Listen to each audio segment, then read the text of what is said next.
Maple Street was a quiet, picturesque lane in the small town of Willowbrook.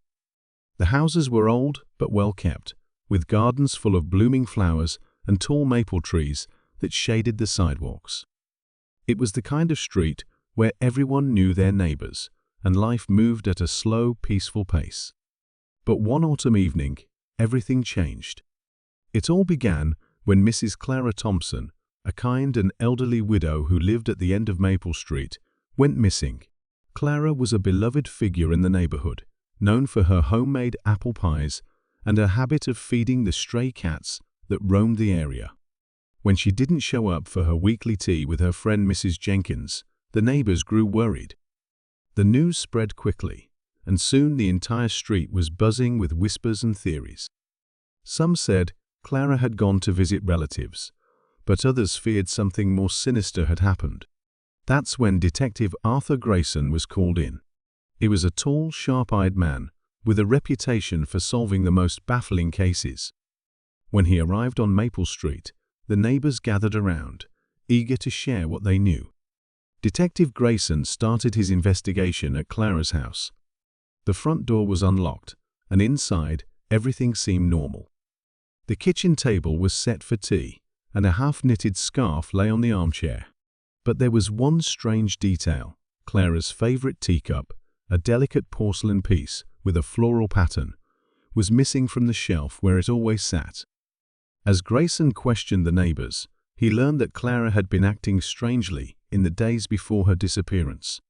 She had been seen talking to a stranger, a tall man in a dark coat near the old oak tree at the end of the street. No one knew who he was or what they had discussed. The detective's next clue came from young Tommy Jenkins, Clara's 10-year-old neighbor. Tommy claimed he had seen Clara's missing teacup in the window of Mr. Harold Grimes' house.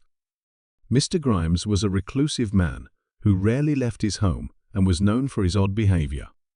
The neighbors often joked that he was a miser who hoarded treasures in his dusty old house. Grayson decided to pay Mr. Grimes a visit. When he knocked on the door, it creaked open slightly, revealing a dimly lit hallway cluttered with old furniture and stacks of books. Mr. Grimes, a thin man with a nervous demeanor, reluctantly let the detective in. Grayson's sharp eyes quickly spotted Clara's teacup on a shelf in the living room. "Where did you get this?" Grayson asked, holding up the teacup. Mr. Grimes stammered, I found it on the street. I thought it was abandoned." But Grayson wasn't convinced. He noticed a trail of muddy footprints leading from the front door to the basement. Following the trail, he discovered a hidden room behind a stack of old crates.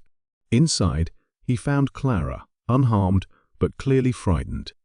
She explained that Mr. Grimes had lured her into his house under the pretense of selling her an antique teapot, but then locked her in the basement, demanding she reveal the location of a hidden family heirloom she supposedly owned.